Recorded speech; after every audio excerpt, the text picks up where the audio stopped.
good evening. Welcome once again to Branco Broadcast. My name is Bob Branco. We're very pleased this evening to have our special guest, who affectionately we call her Immigrant, and she'll explain all about that. Welcome to the show, and you can tell us all about yourself and what you've been doing and how you like this country, and then you will answer questions. Good evening. Good evening, everyone. Thank you, Bob, for the privilege to speak to all the people who are listening right now.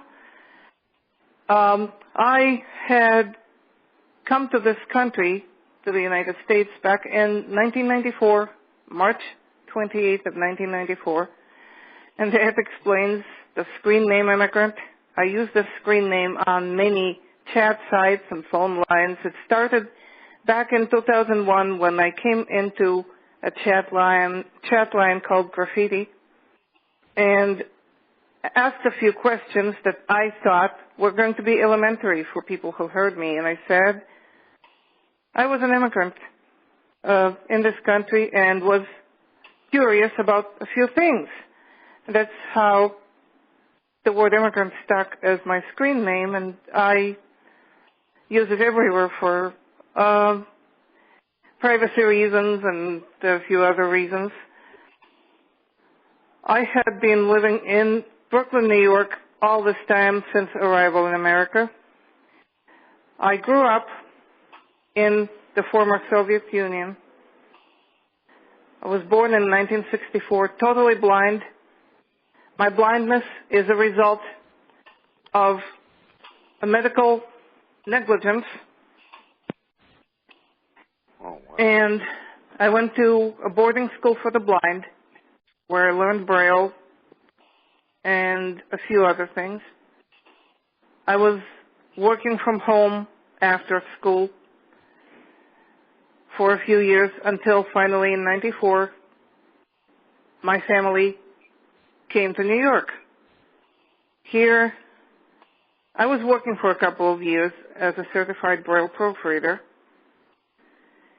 until the agency I was freelancing for was either at that time no longer producing Braille, or I recently heard they're still producing Braille, but not anywhere to the same scale they were doing it before. So my proofreading is no longer needed by them, and most other proofreading venues expect you to have some kind of a computer software for proofreading. So my proofreading time ended after 2000, but I enjoyed doing it at the time. I'm really grateful to this wonderful country, which granted me the entrance as a refugee back in 94 and granted me citizenship in 2000. I am a naturalized U.S. citizen and a proud U.S. citizen. And I always tell people that freedom is not free, and a number of people take it for granted, people who were born here and always had the freedom that we never had and grew to appreciate when we came here. Not much else to add. If you have any questions, and if I can answer them, I'll be glad to answer. Yeah, I have a question. Go ahead, Steve. Since you've been in the U.S. and, how has our portrayal of the Soviet Union or former Soviet Union matched with your reality of it? It was pretty accurate. Okay. As a matter of fact, I didn't know how accurate it was when I lived there. I was using radio stations like Radio Liberty, which was financed and sponsored by the U.S. Congress, and Voice of America and Radio BBC and a few others, to find out things about the country, the very country I lived in, because there were things that our media never told us. So I could say that our own media portrayed the country not the way it was, but the way they wanted us to see it. And the U.S. journalists and broadcasters were giving us a much more accurate picture of the country we lived in. Wow. Thanks. This is Mike. I have a question. Go ahead, Mike. Go ahead. Okay, my question is, how do they treat the blind people in Russia, and do Russian blind people have guide dogs? There is, as far as I know, one guide dog school near Moscow. I know a blind person. She was our teacher at school. She had a guide dog all those years that I knew her. I never had one, but a number of people have guide dogs from that school. I don't know if they have more schools now. As far as blindness, when I lived there, there weren't too many opportunities. Most blind people ended up in sheltered workshops. There were some people who were teachers, like the teacher we had. Actually, there were two blind teachers in my school. And there were writings about some blind lawyers and journalists and many other professions, but most blind people ended up in the workshops. There were quite a few obstacles for a blind person to enter any kind of college or university. We knew a couple of very talented, musically talented people who graduated from our school. One of them finally entered a conservatory, but there were a lot of obstacles. The head of the conservatory said, "What do we need a blind guy for?" Timer is 0 hour 9 minutes. And so most sighted people have no idea about Braille and other blindness-related things. Families of blind people are more aware of it, but it's not general knowledge. And a lot of people think that blind people are not competent enough to live on their own, etc., that they need supervision, that they need help, and every one of them needs help. And then there are people who think that blind people can do everything. And actually, this kind of thinking, stereotypical thinking, is true for probably many countries, including the United States. You went to a school for the blind, and you also learned Braille there. Can you talk a little bit about that, and also how you learned English, because I think that's fascinating. Braille was one of the very first things they taught us. We don't have contracted Braille. Russian alphabet in general takes 33 characters out of the 64 Braille characters. There were a few attempts to introduce contractions, but none of them was official. And we didn't have Braille writers.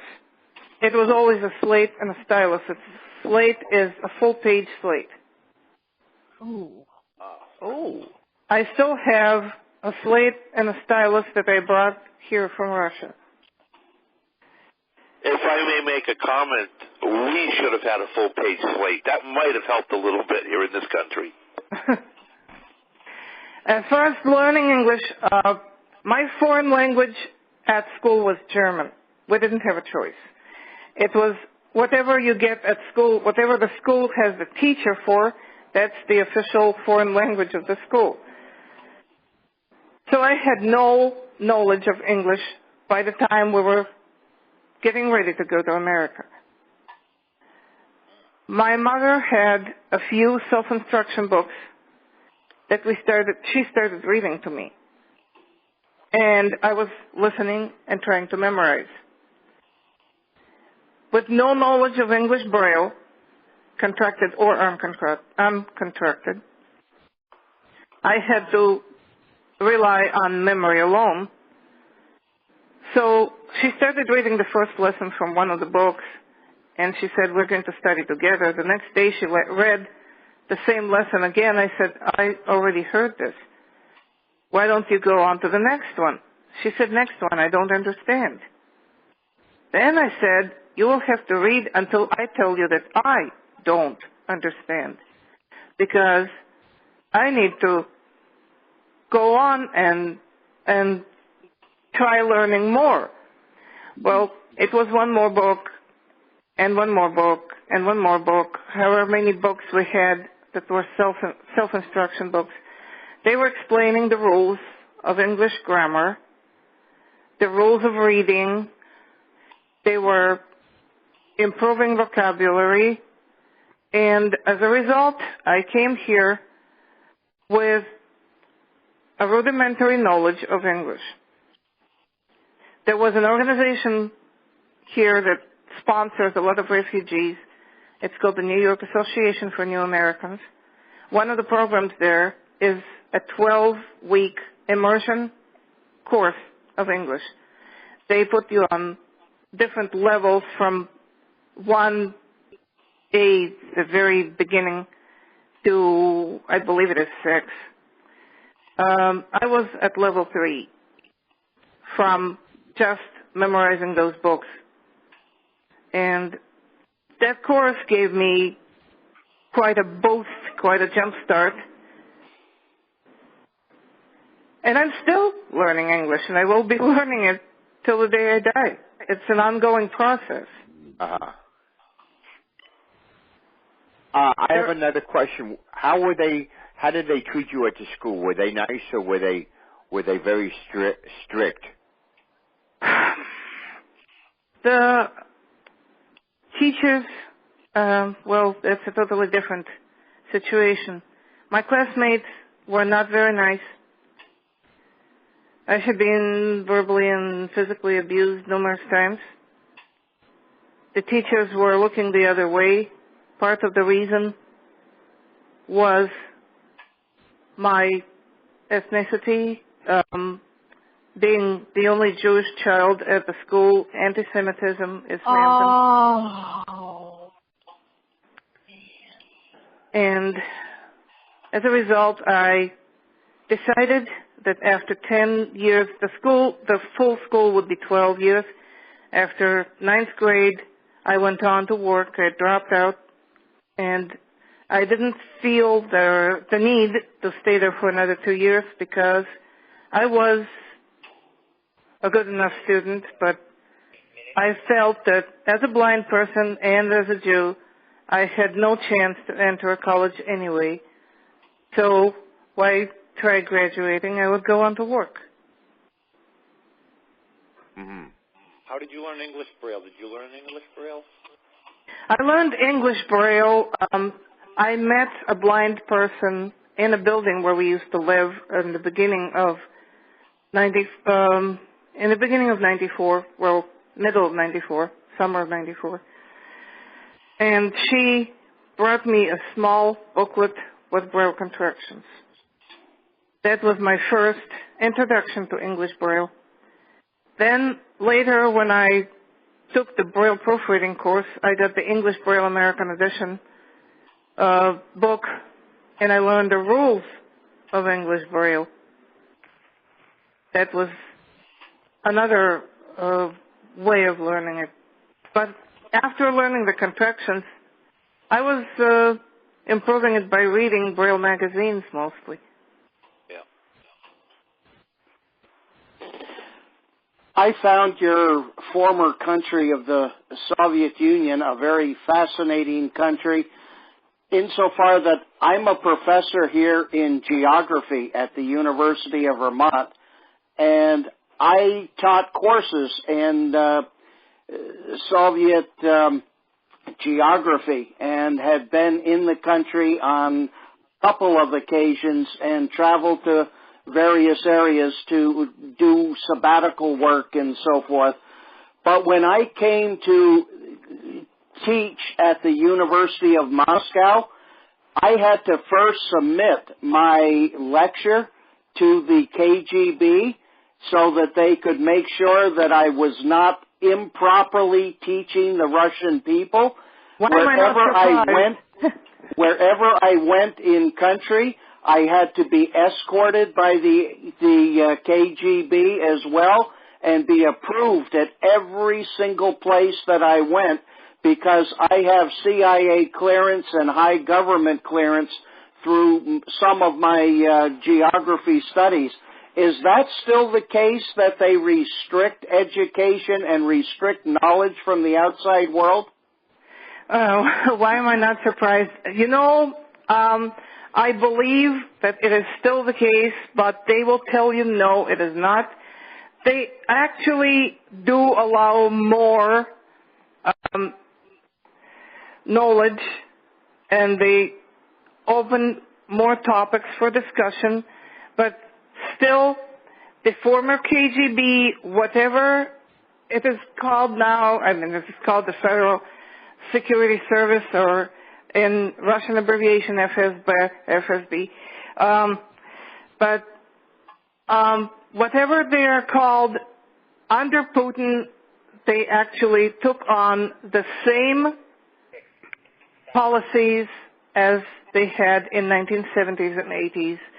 They don't call themselves a communist country anymore, but politically it is the same. Economically, maybe not. They have elements of market economy, and they have some of the topics for discussion that were taboo in the Soviet times, but still a lot of the tendencies and a lot of the problems are the same as they were in the 70s and 80s.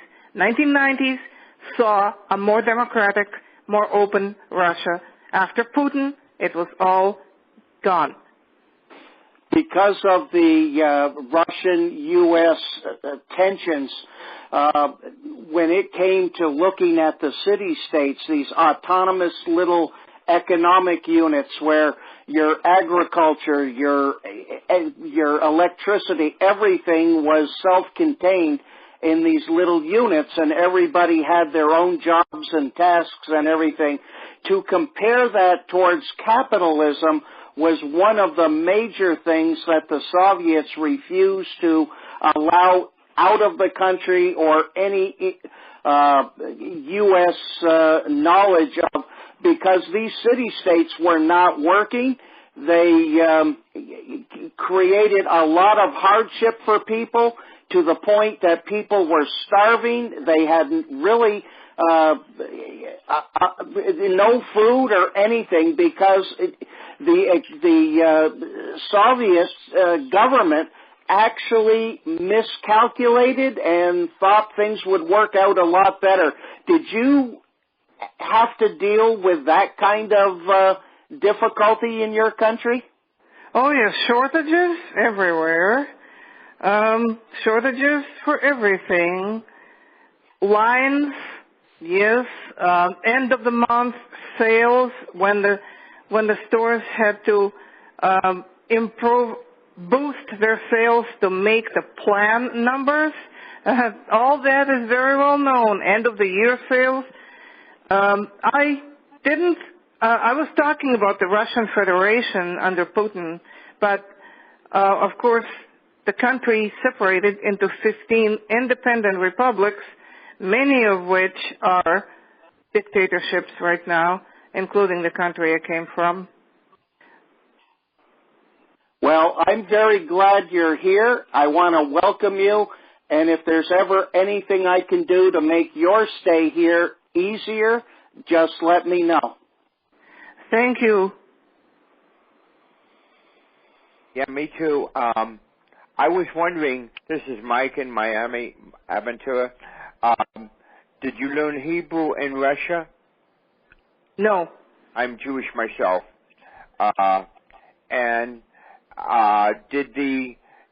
Were guide dogs allowed everywhere in Russia or not really?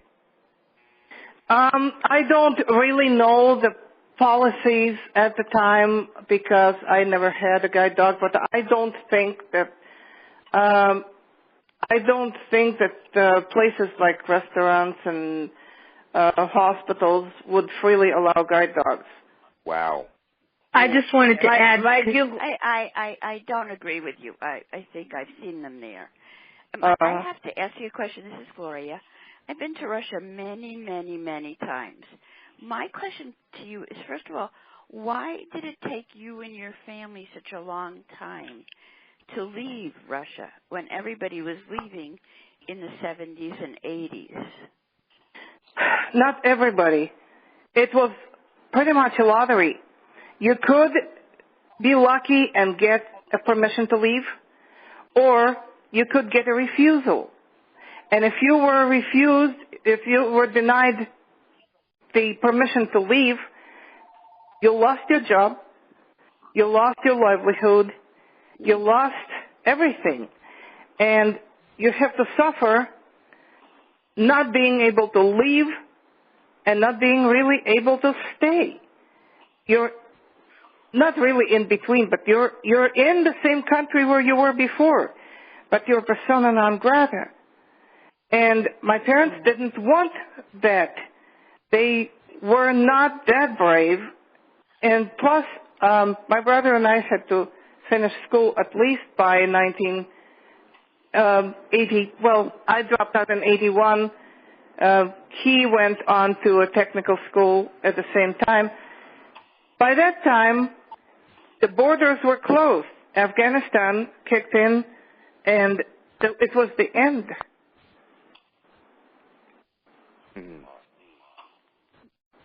Hi, Immigrant. This is Lindania, and we've spoken before. And I just came on because I inadvertently had called the wrong number, and I joined late. So forgive me if I'm repeating a question that might have been asked before. When did you move to this country? 1994, March 28th. Okay, that was Lori was talking, and you interrupted her. I'm sorry about that. I thought she was done also. I Gloria, did are too. you done talking? I just want to ask one thing. Having been Go ahead, Gloria. Having been involved in the bringing of the Soviet Jews to the United States through UJA or HIAS, we didn't find that it was very difficult to bring people, and they were sponsored by a synagogue or an organization. And I didn't realize that there was such trepidation, or there was such you seem to say fear, especially in your case. You would have been very well accepted, and it might have been much easier for your family because of your maybe, but we didn't want to. We didn't want to press our luck. I mean, we were not very brave. Oh, well, maybe you did what you thought was best for you. So I think now in Moscow, I have been to an eye hospital in Moscow, which is outside of Moscow. I have a Russian daughter-in-law, and I really must say my grandchildren attended a JCC, which is Jewish Community Center, in Moscow for their preschool education, and there is very much openness now, and that I have to thank to Putin, which I would explain at another time, but it is become a more free society. It has become a relatively more free society, but the KGB is more subversive, not as open. It's not going to accompany a foreigner or approve a lecture anymore, but it still is very much in control. Do they have rock and roll music in Russia? Yes, but it wasn't very much on the radio. Foreign artists and groups were not encouraged. Some were outside of the scope of the radio, and sometimes they would have them on the radio at the late hours. I was not really into it much, plus I would not be exposed to it because 1970s were the times when I was at school. I didn't have the radio with me. And when I was home, it was probably broadcast at the times when my parents would expect that I would be in bed. Oh, wow. Uh-huh. After 11. Lynn, were you finished, or did you have anything else to add before I give it to somebody else? Yeah, I have a question, too. I mean, not a question, but a couple of comments. Knowing immigrant life. Lynn and Jan. Go ahead, Lynn. I was done. That was all I had. Okay, go ahead, Jan. I just wanted to add that she went to a school for the blind in Russia, and she lived in Belarus, which is still under a dictatorship. They have a different leader than Putin. So things are a little bit different there now, even now, than they are in the other parts of the Soviet Union. And also, she didn't see her first Braille writer till she got her apartment, and our friend Ginny got her a Braille writer as an apartment housewarming gift. And I showed her by phone how to use it. 2006, yes. And now, may I just ask one thing? And now, do you have any interest in getting involved in the community? So in New York or Brooklyn, perhaps you could teach people. In other words, there are many Russians in Brooklyn and in all of New York City. There's 1/4 of the Jewish population in New York City.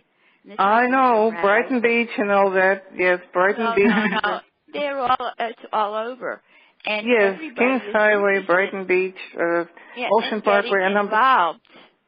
Would you ever consider getting involved? It would be hard for me. I am not a traveler. Okay. I don't have orientation skills necessary. But you could do it on the phone if you chose. I don't think that there is enough interest. We tried it through an organization here for the Russian-speaking people. Okay. Well, I and Lauren and I know an organization, that's how I met Lauren, that is very involved with the Russian community. And perhaps you and I could talk about it. Because I think your information, your help, and your knowledge, and perhaps you could even teach a course in Russian or on something that you're smart as a whip. And you could teach it in Russian and present another a total understanding. This is not totally about being blind. This is totally about your ethnicity. So perhaps we could talk about it. Who knows? Maybe you'll think about it. Bob, I have an question for Immigrant. This is Alan in Plantation. Go ahead, Alan. I've been muted because of my puppy. He's a little frisky today, and he's, I don't know, something outside that he's interested in. He's been barking a lot. So I've been muted. So that's why I haven't joined any conversation. Immigrant, is there anything at all you miss from Russia, from when you left? Is there anything at all you miss, or? That was my question. I always enjoyed old Russian music. You mean the polkas? It's not just polkas. Oh, Tchaikovsky. No, I'm talking about 1960s and 70s and 80s songs, popular songs. Oh. My old-time favorite singer, she sang in Russian. She was not Russian in ethnicity, but she was born in Russia, and when she left the country, she sang a lot of Russian songs. A lot of Russian people consider her a Russian singer, and a number of other Russian singers. My music tastes were formed under the influence of Russian music. That's why many of my favorite songs, strange sounds to Americans, but many of my favorite songs are in the minor keys. Can you get any of that music here? I mean... Yes. YouTube is a treasure trove. Yeah. Amazon is a treasure trove. They had a Russian song that was on the top 40 back in the early 60s, Midnight in Moscow. Oh, yes, of course.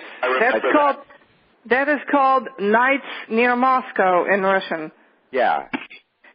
And the song, the way it was introduced by the jazz band, I really am not fond of that version because it was jazzed up and sped up. The original song is much more lyrical and romantic and slow. Wow. But I miss reading books in Russian Braille. Okay. Do you have any way of getting that? I doubt it.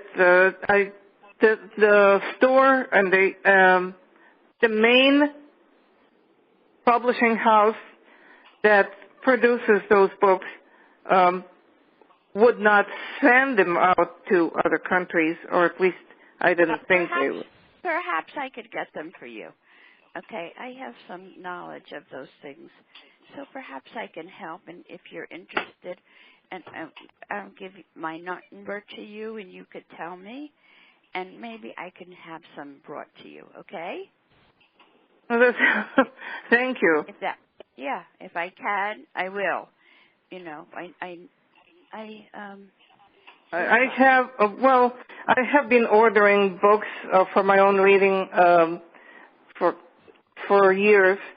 I was choosing books from the plan that the publishing house would send to us, and the books were purchased, so they were mine to keep. They were mostly fiction, some nonfiction books, but they were books of my choosing. Okay, so we'll talk about it if you choose.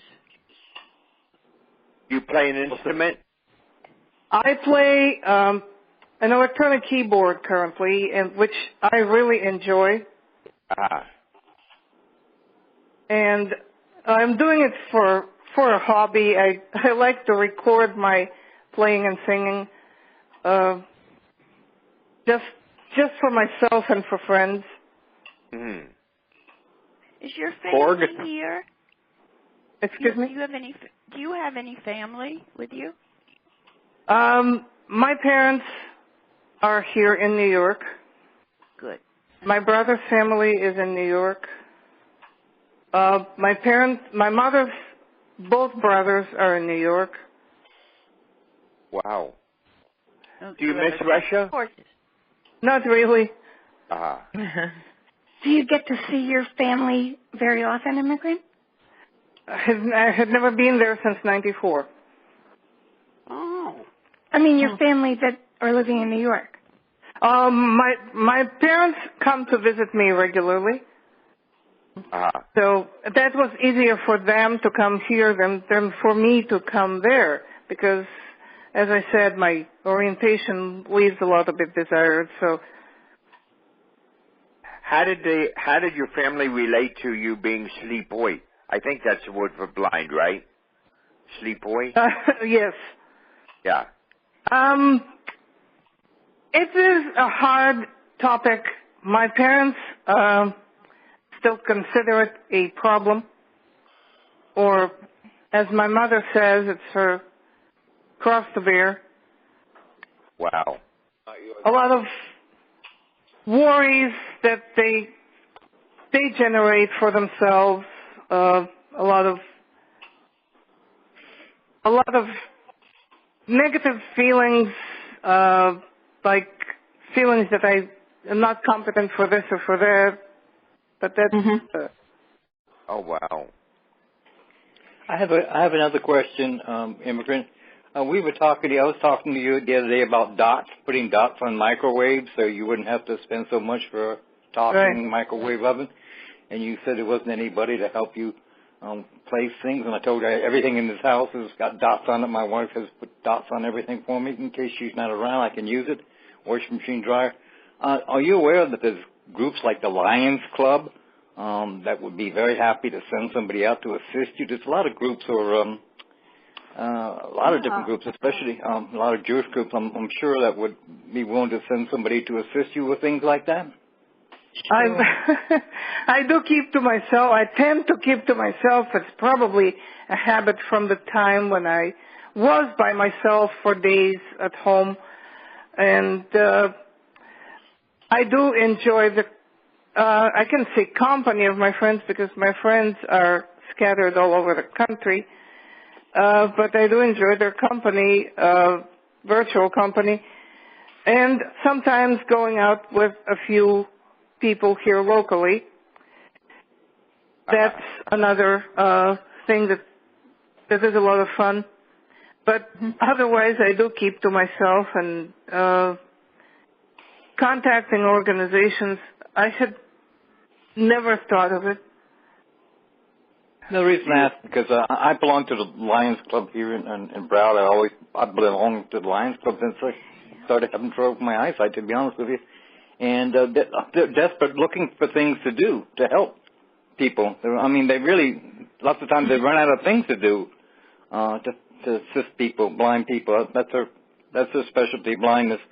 And I'm sure there's dozens and dozens of blind Lions Clubs in New York.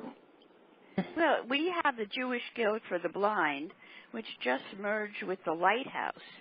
And the Jewish Guild for the Blind is in Manhattan. But they have many social workers, if you choose. I'm associated with them. Okay. So I'm associated with the GuildNet service. Oh, wow. Oh, okay. So you have a helper from GuildNet. Right. Okay. But if you also are a part of Jewish Guild for the Blind, they have social workers there. They would come to your house. They bring the dots. They do not charge you.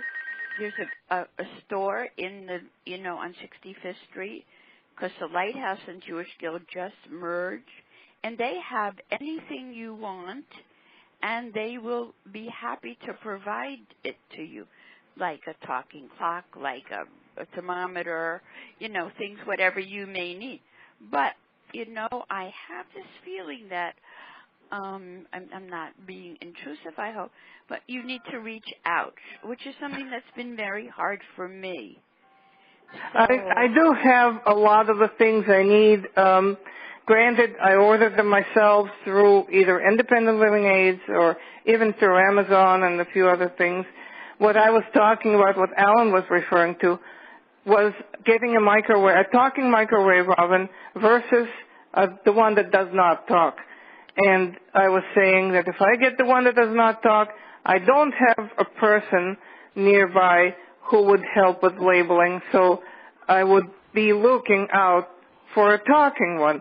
That's what the whole conversation starter was about. So do your friends that you're with to have somebody come? They will show you how, so you don't have to spend the money. Anyway. This is Marcy. Can I jump in for a sec? Michael first, then Marcy. Michael, go ahead. Okay. Do your friends that you hang out with, do they speak English? And do your parents speak English? My parents don't really not very well anyway. Uh-huh. How about your friends? Do they speak English? Yes. Uh-huh. All right, Marcy, go ahead. Go ahead. Yeah, I'm like Lynn and I were talking on the other line. We made a mistake. Well, anyhow, you said you don't like to be with people, and I was like that. And I got out of my shell, and a lot of people helped me. You did say that. And one of the best things that I did learn, I mean, Bob and I went to school together. I have a lot of sight, but it's limited. And I actually got somebody from the Commission for the Blind and from the Carroll Center here in Boston, and then the Jewish Guild. And they showed me things that I didn't know of and helped me label things, that just so it would be easier for me instead of me trying to stick my finger in and measure. And I was very hesitant to have strangers come to the home, which once I had somebody come, it was like a whole new world. These people are insured, and I think you would benefit from them. I had help from the New York State Commission for the Blind. Mm-hmm. I had help from the Jewish Guild when I first moved into this apartment. Mm-hmm. The Guild and GuildNet provided a few services there back in 2007, but that is not something that keeps open, that you can keep opening and reopening. Like, say if I had a microwave, right now I have a working microwave. If it ever broke and I needed another one, or something else broke and I needed another one, I can just expect that the Jewish Guild is going to be sending someone for services all the time.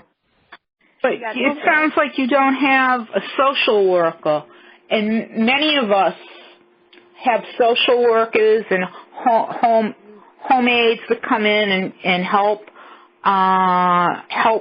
like with reading the mail or taking you to the store or something like that. That I have. I have a personal assistant. But it seems like you could use a lot more of their services. Now, your personal assistant, would she be able to help you mark your microwave? Maybe. It sounds like he or she could. If she figures out what I need. But if she comes from GuildNet, she's got to know. Right. They're all trained. They're trained. Okay, I had worked with a number of them that didn't know the first thing about not only blindness, but even communication. Some agencies that I worked with send people who don't speak any of my languages. I came in a little late. What other languages do you speak? I speak Russian. And I speak English. The GuildNet does have, they do have it. I think if you're interested when we finish, because I'm not going to take up the other people have to say, I will be happy to give you my phone number. I live in New York City. I am Jewish. I do know some things about the workings of New York and the Jewish organizations. Not only the Jewish organizations, but the Lighthouse. I used to work at the Lighthouse. Wow. So if you want to, we can talk. I worked at Lighthouse store for 15 years as a volunteer. So, it's called the system. And there's a way to go into the system and out of the system. And the New York State Commission, you have to sign up and you have to have your social worker re-enter you every 2 years. So everything's a system. So I can give you my number at the end of the call. Hi, this is Margot on the call. May I say something? Go ahead, Margot. Hi. I've known Marina for I'm not Marina, actually, so. And Julie Phillipson is here, too. And we've known Marina and consider her a wonderful friend. What I want to say is that all these suggestions are wonderful, but what I want to tell you all is that Marina has done, and I don't mean this in a condescending way, does extremely well for herself. She's intelligent, compassionate. She's involved with Games Galore and more. She knows how to deal with people. She knows how to get things going. And Marina, I'm very proud, and Julie can hear me, and I can speak for her. We're very proud to be friends of yours, and we're proud of the courage that you continue to show to do the things that you do with the freedom that you now have. Thanks, Margot. I'm not actually Marina, but that's the name that the site Gainesville and More knows. So I am mostly known as Immigrant in many other places. But thanks for your encouragement and thanks for the nice words. Hi, this is Julie. Anyone else? This is Julie Dawson, and I'd like to say Julie, also, go ahead. to second what Margot and Julie also said, that Immigrant is one of the most capable people that I've ever known, and she's very willing to help other people. I've never heard her turn down any opportunity to help another person or to make her knowledge available to another person. And I would say that along with offering her some wonderful opportunities, she also is a person who offers wonderful opportunities, and she has come to this country and given a great deal to this country by working hard to become a citizen and being here and making the most of the opportunities that she does have. Thank you, Julie. I appreciate your kindness and your high regards. Well, I remember when I joined Immigrant's Chocoholic list, and I just got the feeling, and this was many years ago, I dropped off of it, but, and this is Joni from Edison, New Jersey, and I read a lot of her, the things that she wrote, and I just got such a good feeling about her. And so that when she came on here with us, I was just thrilled. And of course, you can tell by listening to her that she's extremely intelligent, and as are many of the people in here. And so I just wanted to say that because I think you're great, Immigrant. Thank you. Yeah, I'd like to say that she's incredible with numbers. I think NASA should hire her and replace one of their computers, because it's just when we're playing Zilch, she keeps track of all those numbers, and it's like clicking away like a computer. She's brilliant. I'm just so impressed when I see her adding up these totals and keeping track of everybody's scores, and it's incredible. And I also want to say that on this line, it amazes me how many people that are Jewish are on this line, because we really have a little Jewish community of our own. Yeah. With Yes, we do. Mike and Marcy. And Gloria and Gloria. Well, you know, many of the eye doctors that I have been to in New York, and you know, the Ashkenazi Jews are so inbred because of their placement in the world. Right. Mm-hmm. That is the reason why it's really almost a Jewish genetic disease. It's funny that is so true. Yeah, it's funny that you mentioned that, Joni, because I thought about that a lot when I was thinking about this conversation. And I feel very fortunate, and I hear how independent, and I understand the country that you came from a lot. And I know there was a lot of privacy and a lot of staying together and a lot of being alone. And I'm sure you're used to that. But as you know, now you're here, you're doing exceedingly well. It's a pleasure learning from you. And I hope that you'll learn from me. But in the Ashkenazi Jewish community, it's rampant, just like Tay-Sachs is a disease in the Jewish community. So, you know, but that's something I learned. Unfortunately, I happen to be an adopted child. I was adopted as not even an infant, but when I was adopted, I had to go to foster care. And when I started getting my eye issues, we didn't have the computer then, and I had hired a detective to find my natural parents. And both of them had major eye issues. So they married each other. One had beyond myopic, and the other had retinal issues. So it is a heredity.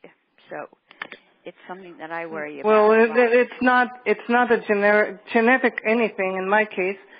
It's a doctor's medicine. A doctor, yeah. It's not genetic in my case either, because it was the hospitals that were trying to keep many of us alive back in the. Well, I was born in '39. I was a preemie, and my mom had a disease during pregnancy that was treated with tetracycline. Result, my blindness. Wow. And I was born with a brain tumor. They operated on me at 6 months. So they don't know if I was blindness or... I had all with retinopathy of prematurity. Anyway, I'm sorry, but I'm going to have to leave. I have another commitment. But Immigrant, it's been a pleasure hearing you speak, and you are really fantastic. As the kids say today, you're awesome. I second it. Yeah. Immigrant, I would love to have you on my program. I host Excuse me, Mike, but I was talking. Oh, I'm sorry. Oh, jeez. Go ahead, Joni, and then after that we'll go with Mike, and I think Jeff wanted to speak too. But, Joni, go ahead. Okay. I just want to say thanks a lot for being with us, Immigrant, and continue to come into our trivia and our chat rooms, too. Absolutely. Bye-bye. Okay, Mike, and then I think Jeff. Okay. I would love to have you on my program Tuesday nights. It's called The Blind Side of Living. Bob could give you the information, and we talk about all kinds of things, and I think it'd be wonderful to have you. Thank you. Okay, Jeff, I've been hearing you talk a little bit. Did you want to say something? Yes, I didn't get a chance to speak. I thought I was interrupted by calls. Go ahead, the floor is yours. Anyway, Immigrant, what part of Russia were you from, or?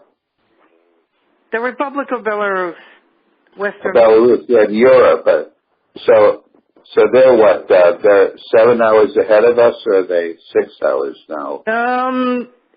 Right now, let me think. That's 7 hours. Now. They went to summertime. They went to I think they are 8 hours now, if I remember correctly. Oh, they're the same time as Moscow. They meddled with the time. Moscow actually went to 9, from what I understand. Whoa. Moscow is 7. Oh no, that's right, 7. They went ahead. You're right. They were so Belarus would be 6. And that's during the standard time. Right. Yeah, also Belarus is an hour behind Moscow. Right. Russia's got about 11 or 12 different time zones. I think, let me see. Eastern Europe. 10, I think. Well, it's not just Eastern Europe. It's part of Asia. Yeah, I know. Anyone else? Yeah, Armenia and Georgia are still Europe. Georgia is still Europe. Caucasus, yes. Armenia is Europe. Yes. Azerbaijan is Europe. Is it? Yeah, I thought it was Asia. Azerbaijan. No, Azerbaijan is. It's part of Azerbaijan is Iran, but Azerbaijan that used to belong to Russia is European. Oh, it's Europe. Okay. Well, so it's split. Azerbaijan, Europe.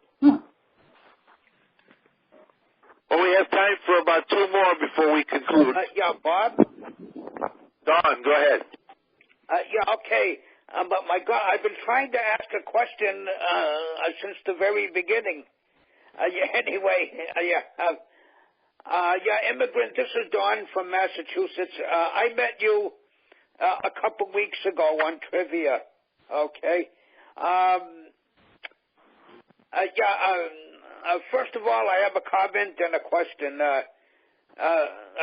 Putin, he's a former KGB guy, and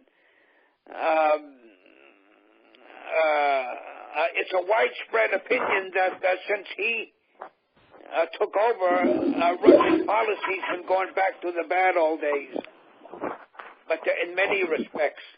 I agree with that assessment. It's going back as far as domestic policy and foreign policy, and freedom of the press is probably, but it used to be more liberal. But from what I understand, it was more liberal under Gorbachev and Boris Yeltsin. Under Boris Yeltsin, I would say, not Gorbachev. Okay.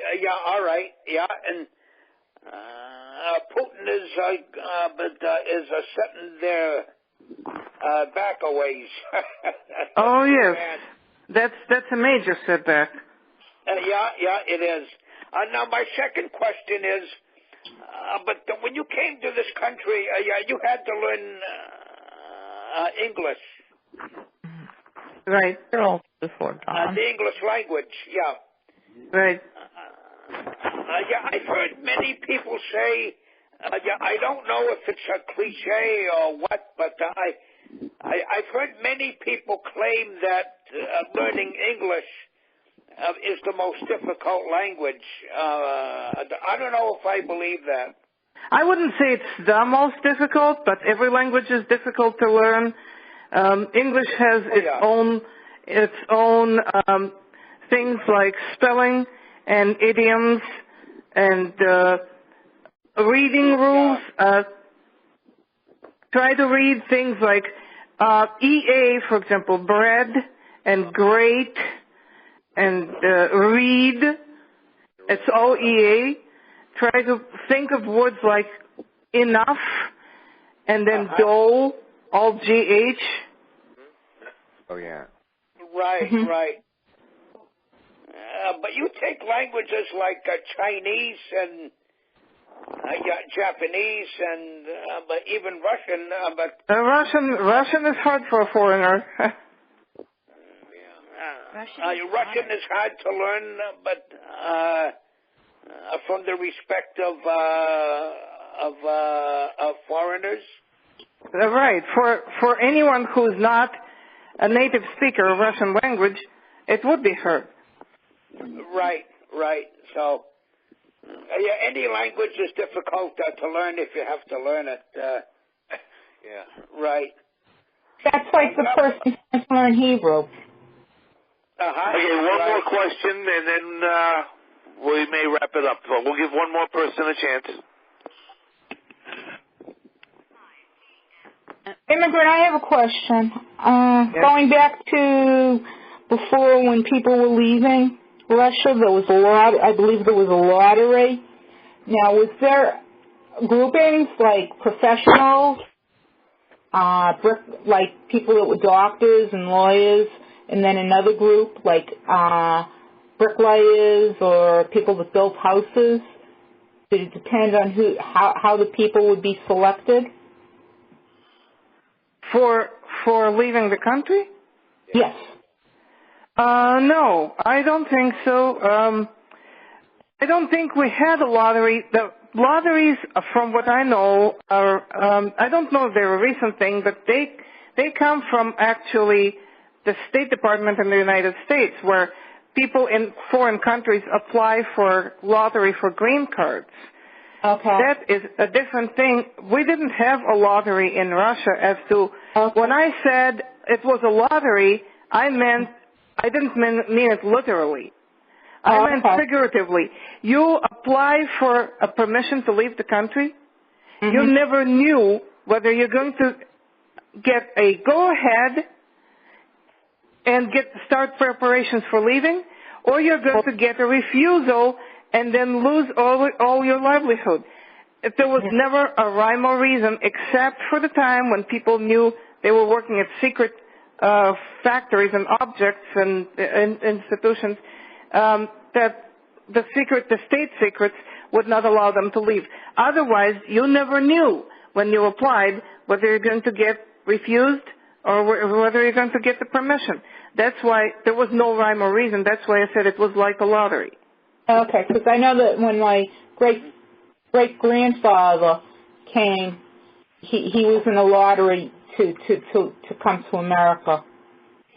Oh, that could have been a totally different time, totally different era.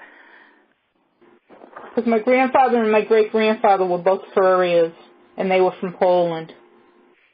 Well, we're probably talking about beginning of 20th century or something, or... Right. Well, our time has expired. It's been a fast hour. Immigrant, you've been very, very good, very informative, very much of an inspiration to us about your culture, your country, and how you feel being here in the United States. I know that a lot of people want to stay on with you, Gloria in particular. I think she wants to give you some information that you can stay on the line if you wish. I'm simply going to formally conclude the program. Thanks for having us with you this evening. Thanks for being on the show, Immigrant. Thank you. Take care. Thanks, Bob.